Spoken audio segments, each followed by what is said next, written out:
In the quiet heart of Brazil, surrounded by rolling hills and thick green forests, there once stood a small settlement called Hoer Verde.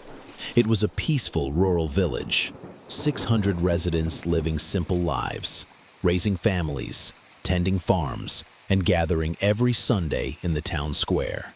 For generations, it had been a place of laughter, hard work, and faith. But one day, all of it went silent.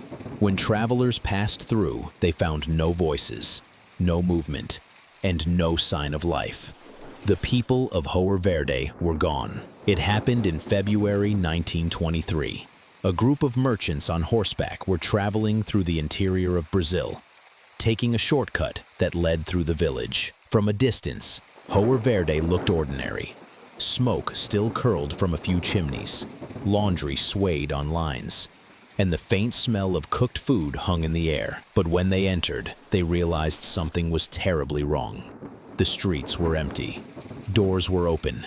Chickens wandered freely. Pots of beans and rice still sat warm on stoves. In the schoolhouse, chalk dust lingered in the air, and a single phrase had been written on the blackboard: "There is no salvation." The merchants searched every house. In each home they found the same scene: meals half-eaten, lamps still burning, belongings left behind as if people had vanished in mid-conversation. They called for help, but no one answered. When the police finally arrived from a nearby town, they confirmed what the travelers had seen. 600 residents had vanished without a trace. No bodies, no tracks, no blood, and no sign of struggle. The livestock were still alive. The village dogs were starving, waiting by their owners' doors. Everything else was eerily untouched. Investigators looked for explanations.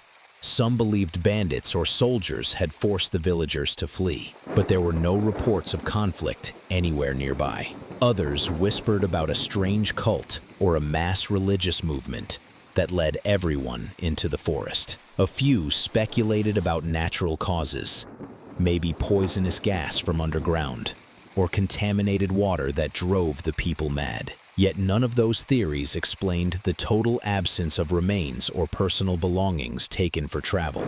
It was as if the entire population had simply stepped out of existence. The phrase on the classroom board haunted everyone who saw it: "There is no salvation." Who wrote it? And why? Was it a desperate warning, a final message, or a sign of something darker?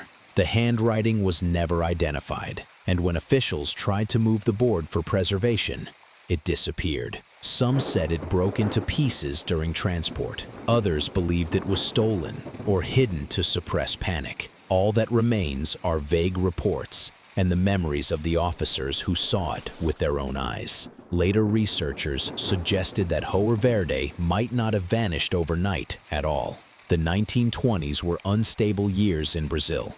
Rebellions, droughts, and economic hardship drove people from villages every day. Perhaps the residents left quietly, one family after another, until only a ghost town remained. But no migration records exist, and neighboring settlements never reported 600 newcomers. The disappearance of Hoer Verde remains absent from official archives, as though the government itself wanted to erase the story. Today, the name Hoer Verde has faded from maps. The forest has swallowed the land, and no one can pinpoint the exact location where the town once stood. Travelers who wander those valleys sometimes claim they hear faint voices in the wind, children laughing, a bell ringing, the sound of a crowd just beyond the trees. Others describe a suffocating stillness, as if the air itself is holding its breath. A few have tried to camp there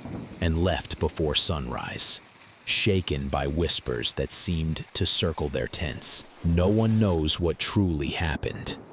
Maybe it was war, maybe disease, maybe something our world still cannot explain. But the mystery of Hoer Verde lingers.